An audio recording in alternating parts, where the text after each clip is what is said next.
Pour cette carte blanche, Citizen K a donné la parole à Audrey Bertoya, peintre, mais pas que. En ce moment, on voit qu'il y a un grand retour de l'hyperréalisme en peinture. Pourtant, il y a aussi quelque chose de très irréel dans ton travail, de presque surréaliste même. Donc, est-ce que tu peux me parler un peu de tes inspirations ? Je dirais qu'au final, mes inspirations sont un peu à l'image de mes peintures, c'est-à-dire qu'elles se situent à la fois dans le monde réel, donc c'est-à-dire dans toutes les petites choses du quotidien qui vont pouvoir me toucher un peu particulièrement, comme la couleur d'un ciel, ça peut être un beau paysage ou bien des jeux de lumière, de couleurs, de reflets sur une peau, des personnes qui m'entourent. Et à la fois justement tout dans des symboles et images qui vont émaner de mon imaginaire lorsque je vais écouter des musiques ou lire un livre ou rêver. Donc je crois que c'est un peu pour ça que je peins, c'est une manière pour moi d'assembler, de faire fusionner ces deux univers, le monde réel et le monde imaginaire au sein d'un même espace, d'une même image.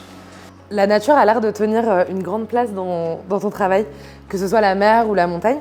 D'où est-ce que te vient cet amour du paysage ? Je dirais que j'ai toujours été très inspirée par la nature et les paysages parce que j'ai eu la chance, depuis mon enfance, en fait, de grandir à la campagne, dans une petite ville proche de Lyon et des Alpes. Donc j'ai passé la plus grande majorité de mon enfance à jouer dehors. Et c'est là, en fait, que j'ai pu exprimer peut-être le plus ma créativité, en m'inventant des mondes imaginaires ou des aventures avec mon petit frère quand on marchait dans les Alpes. Au final, je crois que cette notion de projection dans le paysage m'a jamais vraiment quittée et c'est quelque chose qui m'habite encore aujourd'hui et que tout cet univers de montagne et des Alpes que j'ai pu côtoyer enfant a teinté mon imaginaire encore aujourd'hui. J'ai aussi la chance d'avoir une mère qui m'a beaucoup emmenée en montagne et on crée depuis plusieurs années des groupes quasiment composés que de femmes où on marche pendant plusieurs jours en montagne. Et je me suis rendu compte avec ces expériences que c'était un espace qui était un vrai lieu de liberté et d'émancipation pour les femmes.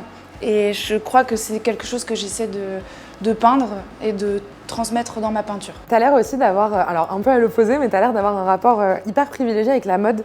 On a vu notamment tes œuvres déclinées sur des chemises Jacquemus et tu crées toi-même des vêtements à partir de tes travaux. À quel point est-ce que la mode tient une place dans ton travail ? J'ai toujours été au final inspirée par le design textile et la mode parce que je trouve que c'est le pont parfait en fait entre l'art et la vie.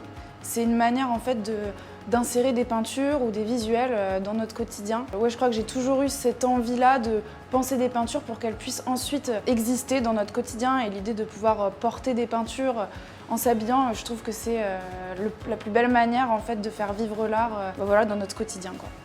On a vu que tu peignais sur des toiles, mais tu t'amuses aussi avec les supports et les échelles.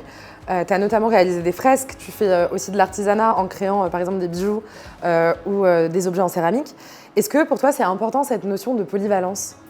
Ouais, tout à fait. J'aime beaucoup avoir des commandes qui me permettent par exemple de faire des fresques dans un salon de particulier ou pour un restaurant ou faire des bijoux, des chemises, toutes sortes d'objets en fait qui vont encore une fois s'intégrer dans notre quotidien. Pour moi, c'est encore une fois la meilleure manière de faire vivre l'art dans le quotidien et c'est très très important pour moi que la peinture puisse sortir de son cadre et pouvoir justement jouer avec cette frontière définie qu'on a souvent entre l'art et la vie, le design et l'art et faire fusionner tous ces mondes assez naturellement.